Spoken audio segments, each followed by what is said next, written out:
If you think you've been good because you've used non-dairy milk with your cereal, you may be surprised that for years, the biggest breakfast cereal companies were testing on animals until PETA ended that. Stopping the Cereal Killers, next on the PETA Podcast.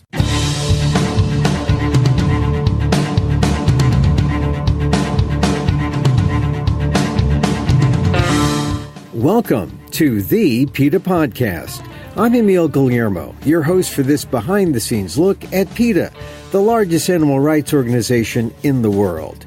Here we talk to the key players at PETA and the movement and ask them about how animal rights change their lives and how they stay motivated to make the world a better place for the animals. On today's episode, serial killers were no joke. Since the 60s, Kellogg and General Mills were performing horrible tests on animals.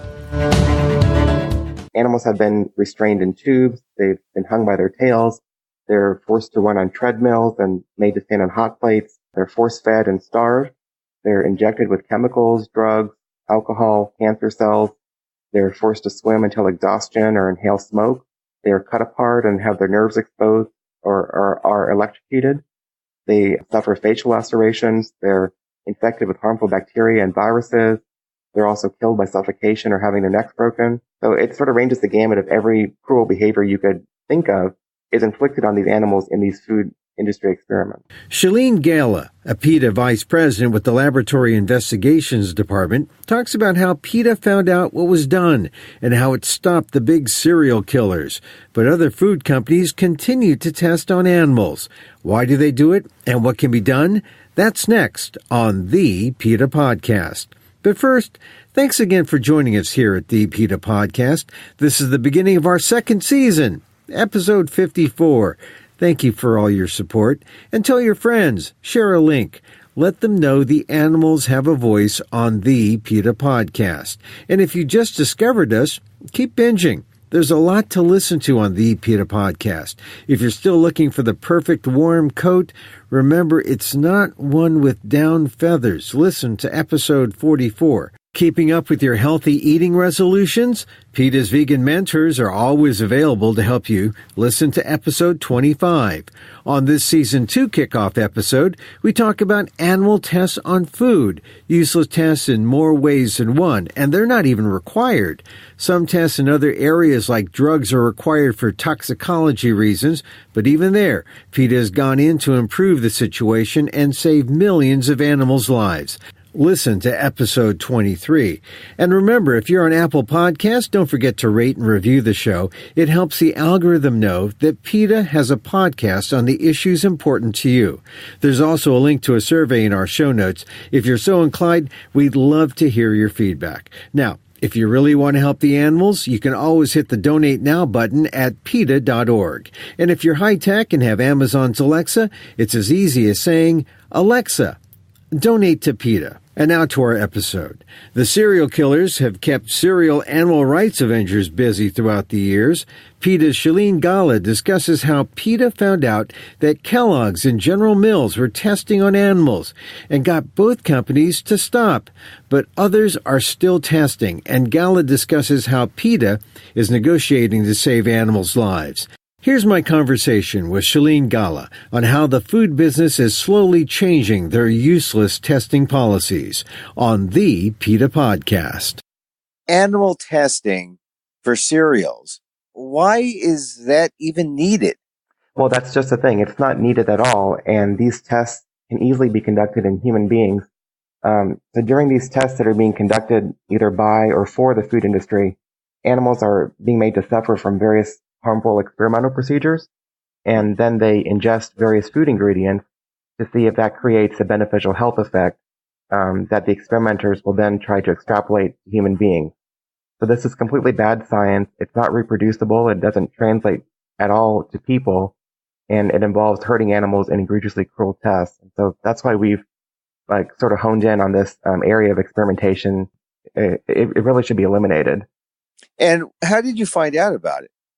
So we did various literature searches in the scientific literature, and we looked at any experiments that were done on animals that were either funded or conducted by various food companies. And in the disclaimer section of published studies, they will actually show who funded the study or who conducted the study. And that's how we identified them. And then once we started writing to different companies, we started getting a positive response after explaining the issue and telling them why we felt that animal testing was not appropriate for nutrition research. And it just sort of built from there. So they were just doing it like, oh, well, we're making a claim that this is going to build bodies, strong bodies 12 ways, and we just need to test on animals to find this out or something like that, right? Right. So these claims are being done to promote their various ingredients that they have in the products. So, for instance, there was one test that was being done by a pomegranate juice company called Palm Wonderful, and they were actually inducing erectile dysfunction in rabbits, and then feeding them pomegranate juice to see if the juice had any effect on treating erectile dysfunction. And did it? The effects were noted in rabbits, but then the point of the experiment, though, is to try to then translate that data to humans. And for a whole host of reasons, there is a lot of issues with translating data from an animal who is being in a controlled environment with lots of confounding stressors to then take that data and translate it to humans.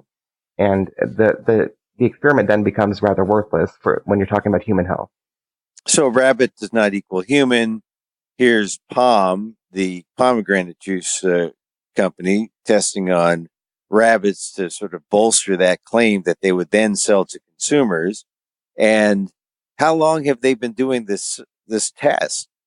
So for Kellogg's, which we were discussing, they actually have been doing this for decades. Back since the 1950s was when we that was the earliest study that we found, which is more than 65 years of testing that they were doing. And then when we wrote to them earlier last year, we had a correspondence of dialogue, and we actually initially started dialogue with Kellogg back in 2007, and they made some intermediate changes to their testing program. And then last year we resumed discussions with them, and we told them that all the other companies that we've been discussing with have already made various changes to their research programs. They've adopted policies prohibiting animal tests for making health claims on food products. And Kellogg decided to go and adopt their own policy, which was very strong, that they posted on their website, that would ban animal testing for this purpose. Just to follow up on Palm, once you contacted Palm, they're a relatively new product. Did they stop? Well, not initially. So with Palm, it was sort of a hard slog to get them to the realization that animal testing was not a viable method for their research. And we actually had to launch a full-fledged campaign, which involved a website, which involved leaflets, which involved posters, and to try to get their attention that this is something that consumers should be aware of, and they currently are not aware of. And once consumers started writing to them and retailers starting to have some pushback with carrying their products that were tested on animals, that's finally when Palm decided to change their stance. How long have they been test-free, at least in terms of erectile dysfunction? So they adopted a no testing policy back in 2007. So since then, they haven't had any animal experiments since then. So that's good news for Palm. As far as cereals go, are there still cereals that test on animals, or is it now all over? Well, so now we have the two major cereal companies in the world, which is Kellogg and General Mills. After talking with PETA, they both adopted non-animal testing policies for health claims. So pretty much in the entire cereal aisle, all of those cereals are pretty much free of animal testing, and consumers can be happy about that. They were doing this to maybe make a distinction between their cereal and others, but they're the biggest, but they probably weren't the only ones. I mean, are the smaller cereal companies testing? Generally, it's the larger companies that have a budget with which to test. These are like multi-billion-dollar companies that we've been dealing with, and they spend a lot of time on marketing and trying to fine-tune their products for various niche segments of the consumer base. And so with that, they want to be able to best promote their product. And previously, they were under the assumption that animal testing was a viable option, and it would give them good data with which to make various marketing claims about their product. But after we discussed with them, they learned that this was not a good fit for them for various scientific and also ethical and just general consumer reasons. Most consumers nowadays are opposed to animal testing, especially for frivolous reasons like putting a health claim on a food product. Are there any other tests that these companies do, or were these the only tests that they did? And was it really required by anybody? I mean, it seems like it was done simply to try to bolster claims they could make to the consumer. Yeah, so there are lots of different types of tests that are being done by the food industry that we've evaluated. So in these type of tests, they sort of range the gamut from animals have been restrained in tubes, they've been hung by their tails, they're forced to run on treadmills and made to stand on hot plates, they're force-fed and starved, they're injected with chemicals, drugs, alcohol, cancer cells, they're forced to swim until exhaustion or inhale smoke, they're cut apart and have their nerves exposed or are electrocuted. They suffer facial lacerations. They're infected with harmful bacteria and viruses. They're also killed by suffocation or having their necks broken. So it sort of ranges the gamut of every type of cruel behavior you could think of is inflicted on these animals in these food industry experiments. None of it was required, though, right? I mean, they weren't required to do any testing by the FDA or by the government. This was, in the case of these really extraneous tests, it was just to bolster nutritional claims, right? Right. So the regulatory agencies in the United States and Canada, the European Union, and other countries, they don't require or recommend even animal tests to substantiate these sort of health claims for food for marketing their product. And they don't even accept animal test data that's like as a standalone evidence either. So with that in mind, animal testing is really like a flawed science, and it's a flawed enterprise, scientifically, but also ethically as well. And it really was done as a kind of, well, like an extra added marketing thing where a company might be able to make a claim, but also, I guess, also to cover themselves too, right? I mean, it seems like animals are always the answer for a company when they want to do something or say something. They'll or claim that their product is healthy or safe. They'll go to an animal to test, and that doesn't always mean anything ultimately because it doesn't translate to human beings. Yeah, even if you look at the National Institutes of Health strategic plan that they issued for 2016 to 2020, they themselves stated that currently a novel drug or device or other medical intervention, it takes about 14 years and $2 billion to develop. And they have a failure rate that exceeds 95%. And all of that is despite preclinical animal testing success. And so animal models really fail to provide any good way to mimic disease or predict how drugs will work in humans. And that results in a lot of wasted time and money, and patients are then just left suffering while they're waiting for cures to come through the pipeline. And the same thing goes for nutrition research for food. These companies will try to promote their products as healthful, and if you eat our product, then it'll benefit your health. But the truth is that all of these claims they're being based on animal studies that those studies themselves don't translate at all well to human population. When Kellogg and General Mills, when they were doing this, describe the kind of tests that they did. When I asked you earlier, you mentioned POM. So General Mills, one of the experiments involved experimenters feeding a sweetener or a high starch diet to dozens of rats, after which the animals were killed, and then their feces were collected for examination of how the nutrients interacted together with their physiology. With Kellogg, experimenters took blood from hamsters. They fed them fat and cholesterol that was supplemented with several types of dietary fiber. And then the animals were then starved for 18 hours. They had their blood drained, and then they were dissected. There was another Kellogg experiment where rats were fed wheat bran, which is common in cereal ingredient. They were then force-fed with a carcinogen to induce a mammary tumor. The animals then had their blood taken. They were then suffocated to death and then dissected. So it's very clear that these are extremely cruel experiments that should have no place at all, much less in a food testing environment to establish a marketing claim. And these sorts of to establish the benefits of wheat bran, for instance. Like if you eat our cereal that has wheat in it, this will give you a beneficial effect against probable cancers. That's clearly an issue that when you look at it in detail, it doesn't translate at all well to human populations at all. And did you note what cereals were used or tested, or was it just a generic wheat grain or oat or whatever, or were there specific brands that were used and tested? Not specific brands per se, but there was like a common ingredient, such as like wheat bran, which is common to lots of different cereals. And so their idea would be to find ingredients that are sort of ubiquitous and common throughout their supply chain, and then try to make claims based on those. So something like Wheaties, that was tested. The ingredients contained in Wheaties were, yes. But other cereals that people would have fairly commonly on their breakfast menu, all tested. Right, exactly. And now that you found it and exposed it, it's not there. But what was the importance of revealing this news now?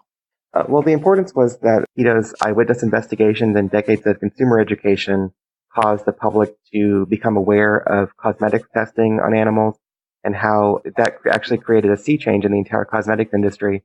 We're now finding that with the food testing, many people were not even aware that when they go to the grocery store and they're either buying chocolates or alcohol or even ramen noodles or tofu or cereals, all of these things have been tested on animals by these various food companies. And now that we've investigated this and publicized it, consumers are now becoming aware that this is something that they should care about, and if they care about animal testing and avoiding any products that are associated with animal testing. And so now we've actually gotten dozens of companies just since last year to establish public policies against these awful animal tests. Tell me, what are some of the good companies? So some of the companies include Kirin, which is a popular beer maker. There's also Kellogg Company, General Mills, Izaki Glico, which is a chocolate company, and they sell in the U.S. as well. There's also Sapporo and Asahi Group, which are both beer companies as well. In Japan, the top four major alcohol companies are Asahi Group, Kirin Holdings, Suntory Holdings, and Sapporo. And they cumulatively hold 90% of the Japanese alcohol market. And all of those companies, after speaking with PETA, agreed to modernize their research methods and are now avoiding animal testing for establishing health claims. So this means that more than 90% of the Japanese alcohol market, which sells globally, including in the U.S., is now avoiding animal tests, which is a pretty astonishing turnaround from how it used to be just a year ago. These are the good companies. Can we assume that if companies aren't on that good list, that they have animal testing as something available to them, and that more often than not that they probably indulge in animal testing to back up claims they might make? It's sort of a hit and miss. So if a company has a large R&D portfolio or research and development portfolio, and they're highly invested in nutrition research and funding things like this, then you can at least raise a question that animal testing may be present or not. But if it's a company that doesn't really invest in research at all, then the likelihood that they would be doing animal testing is small. Are there companies that clearly are doing animal testing and have not responded to PETA and are saying, look, PETA can talk all at once. We're going to do what we need to do to protect our company and our shareholders? Yeah, we've actually had several companies that we've been discussing with who are responsive to us, but they don't see eye to eye on this particular issue for whatever reason it is for them. But that's not going to deter us, though, because we are committed to establishing like case history and precedent, which nowadays there are over like dozens of companies. These are major multi-billion-dollar global brands that are now avoiding animal testing. And companies are now seeing that it's good for the animal, it's good for science, and it's good for human health, and it's good for their shareholders' bottom line to know that they are not being associated with animal testing in this way. And we're trying to show the other companies that are resistant to our message that these are all the benefits that are there if you were to switch over to non-animal testing methods. And hopefully over time, after more discussions, we'll be able to reach an agreement with them. And so what are the companies that are not moving forward? What are the companies that consumers should be aware of and maybe should consider not using them? Many of the companies that we've been encountering that are still wanting to pursue animal testing are based internationally and not in the United States. They do sell some products in the United States, but their headquarters are based internationally. And right now, since we're discussing privately with them, we're not wanting to name them publicly at the moment. But I think if the discussions progress and if there's a breakdown in communication, then at that point, then we can consider making those companies public so that the consumers will be aware that this is their stance and this is what they're choosing to do. And you're talking about companies that have major brands in in what particular areas, like food brands, breakfast cereals, that kind of thing, or food companies that would be mainly like in the like in the yogurt area or in like the dairy area. There are also some even some strange things like even some meat companies that they're trying to promote the benefits of eating meat. They also conduct various animal tests as well that have been resistant to discussions with us. There are also some chocolate companies as well that have been resistant as well. So it just sort of ranges the gamut. But as I said, like since last year, dozens of companies have already switched over, and many have even taken a step further and published policies on their own website at our request to tell consumers and their shareholders that they're proud to no longer be doing any animal testing. And this is something that we see only growing from here on out. Are there any American companies, U.S. companies that... Starting last year, we looked at the top 100 U.S. food companies. These are companies that are based in the U.S., and these are like major brands. And we have initiated discussions with all of them. And we are trying to push this out very quickly and very fast to establish a rapport with these companies. And then once we have the relationship built, then we can start discussions on animal testing issues and other issues that affect animals that are used in the food industry. But it's fairly clear that if a company is making a claim, in order to make that claim, unless there's separate studies, that are independent of the company, that there might be some kind of animal test involved. There may be a certain animal test involved, but again, the some companies also only exclusively use non-animal testing methods. So it's really just sort of a hit and miss. And this is something that we encountered when we were doing our research, that there were many companies that only wanted to do non-animal research, and they would publish their data in these studies as only non-animal research. And that's very good. That's how it should be done, because that's the kind of data that is reproducible, it's translatable to human populations, and it's scientifically accurate if we're trying to see what type of nutrient is going to have a beneficial effect in people. Whereas other companies were exclusively focused on animal testing, and that's very much the wrong route to take if you're trying to benefit human health. The key is really dealing with companies that are transparent, like those companies that are proud that they don't do animal testing and they make a claim and they back it up. And maybe consumers should be a little wary of companies that will make a claim and it's just in bold letters in their marketing collateral, but it may not have but a small little footnote, an obscure footnote that refers to a test. So, Shalin, you look at all types of experiments, and this food and, beverage type experiment, do these really involve that many animals? Or is it just do they just have to test once and they're done? Or is this a constant thing where by ending this process in certain companies like Kellogg's and General Mills, you've saved, well, I don't know, thousands, millions? How many animal lives have you spared? When we did our analysis of these different studies that these companies were publishing, we looked back all the way through like many decades of research that had been published, and we did our totals of the number of animals that were mentioned in the published studies.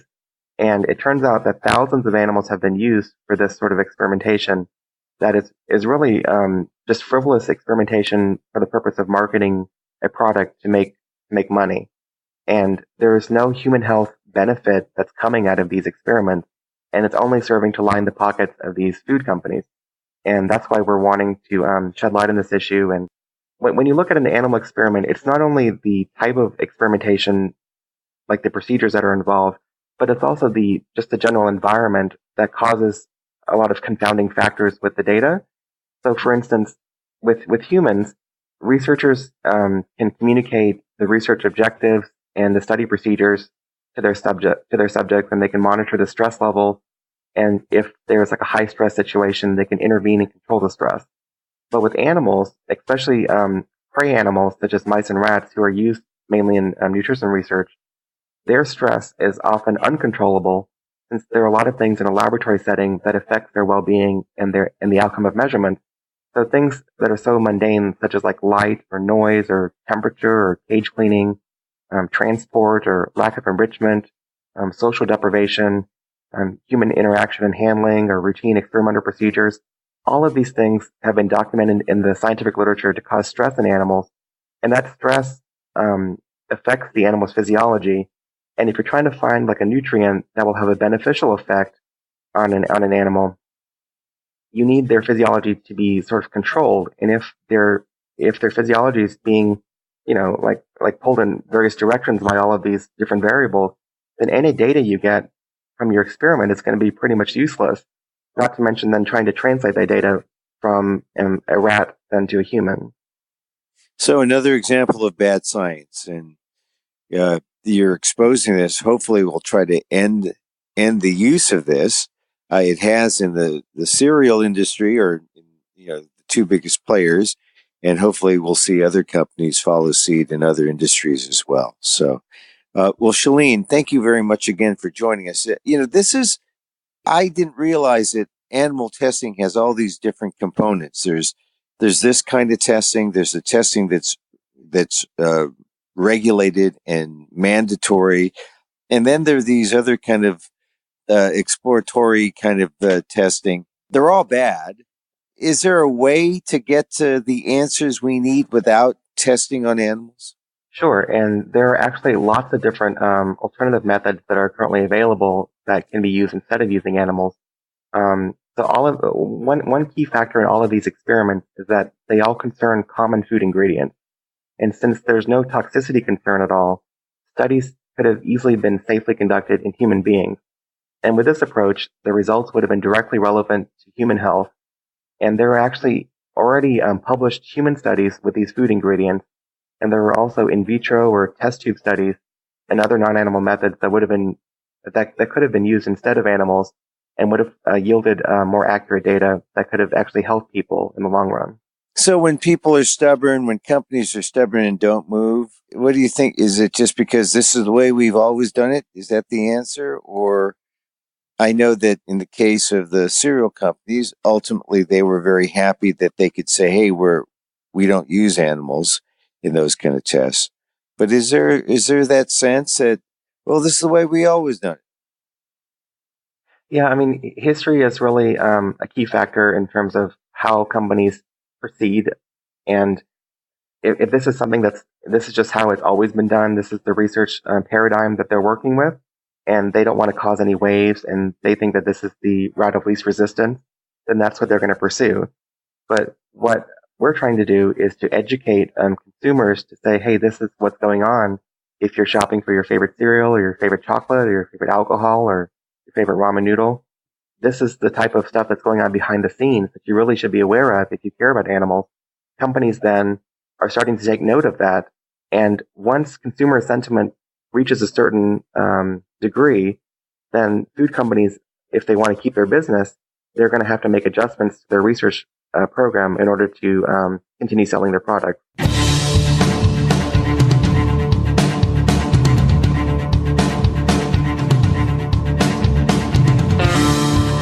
Shalin Gala, Vice President in PETA's Laboratory Investigations Department, on how PETA stopped the serial killers at Kellogg's and General Mills and how it's targeting other companies from conducting useless animal tests.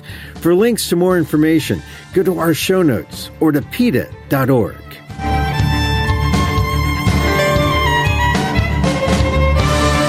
And that's our program for today. You can contact us at PETA.org. Find me on Twitter at Emil Amok, that's EMILAMOK, or on AMOK.com. Once again, thank you for listening.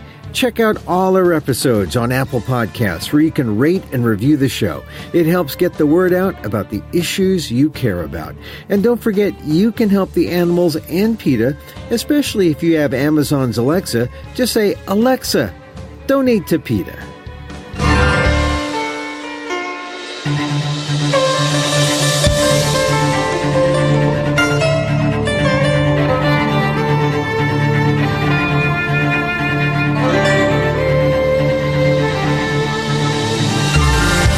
Our music is provided by Carbon Works. Check them out on YouTube. And hey, on February 7th, I do a one-man show on the little-known story of Filipinos in America. You know, civil rights, animal rights are kind of linked. Emil Amok, Sex and Affirmative Action, is another chapter in our nation's race conversation. It's funny and not unlike real life. It's at the Potrero Stage in San Francisco. Go to AMOK.com for details. Thanks again for listening to our very first show of our second season, episode 54. And join us again next time for more insight into animal rights and the fight for a cruelty-free world on the PETA Podcast. I'm Emil Guillermo.